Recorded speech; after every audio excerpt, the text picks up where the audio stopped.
शेर, चूहा और नींद का शौकीन भालू गहरे हरे जंगल के बीच एक महान शेर रहता था जिसका नाम लियो था। वह अपनी दानाई और बहादुरी के लिए मशहूर था। उसकी सुनहरी एल धूप में चमकती थी और उसकी दहाड़ दूर दूर तक सुनी जाती थी। जंगल के सभी जानवर उससे डरते भी थे और उसकी इज्जत भी करते थे।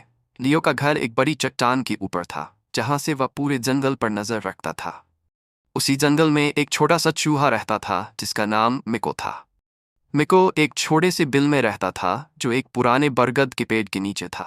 वह निहायत चालाक और तेज था और अक्सर बड़ी मखलूकात को देखने के लिए झाड़ियों के पीछे छुपकर उन्हें गौर से देखता था।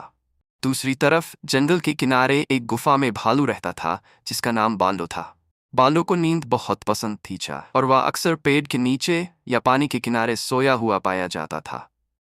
हालांकि वह बहुत ताकतवर था, लेकिन उसकी सुस्ती की वजह से दूसरे जानवर उसे मजाक का निशाना बनाते थे। ये तीनों अपनी अपनी दुनिया में मगन थे, ये जानते बिना कि जल्द ही एक मुहिम इन सबको एक साथ ले आएगी। एक सुबह मिको खाने की तलाश में झाड़ियों के बीच दौड़ रहा था कि अचानक उसे मिट्टी पर एक बड़ा पंजा का निशान नजर आया। वह रुक गया और दिल में डर महसूस करने लगा।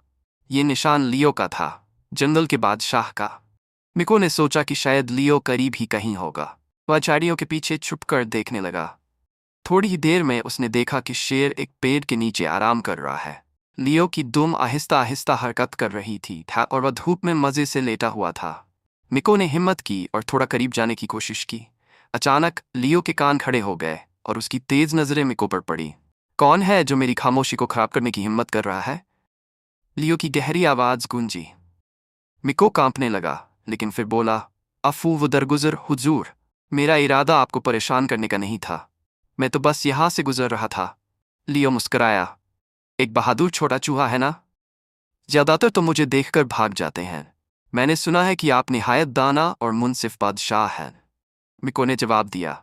लियो के चेहरे पर नरमी आ गई। ये सच है, जाओ और आइंदा एहतियात करना। ये वाकया मिको के दिल में नक्श हो गया। उस दिन के बाद वह लियो का मदाह बन गया और दिल में ख्वाहिश रखने लगा कि किसी दिन वह भी शेर की मदद करके अपने आप को अहम साबित करे।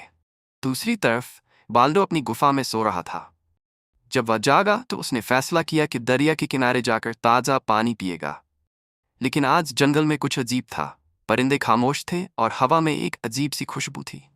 बाल्डो ने नाक सूंघी और कहा, यह खुशबू कुछ अजीब लग रही है।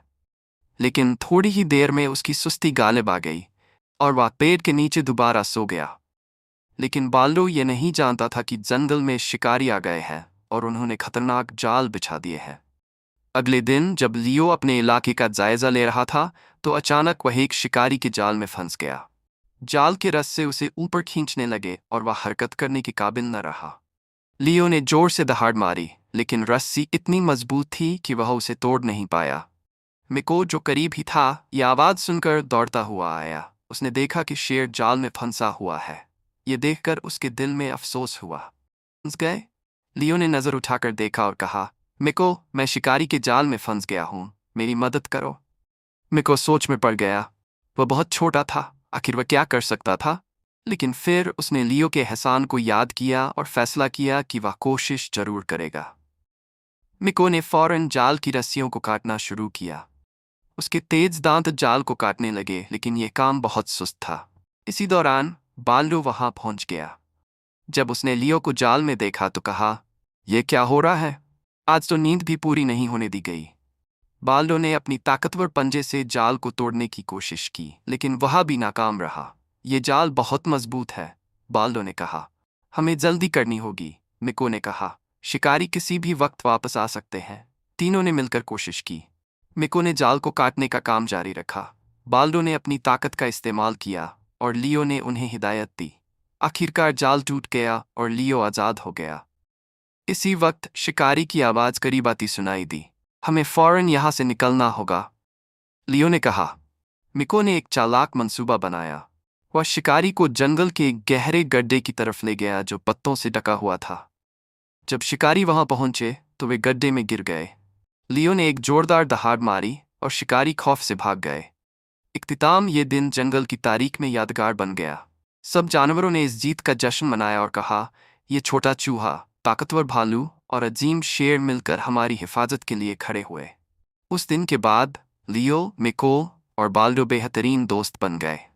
उन्होंने सीखा कि इत्तेहाद में ताकत है और यहाँ तक कि छोटे से छोटा दोस्त भी बड़ा कारनामा अंजाम दे सकता है।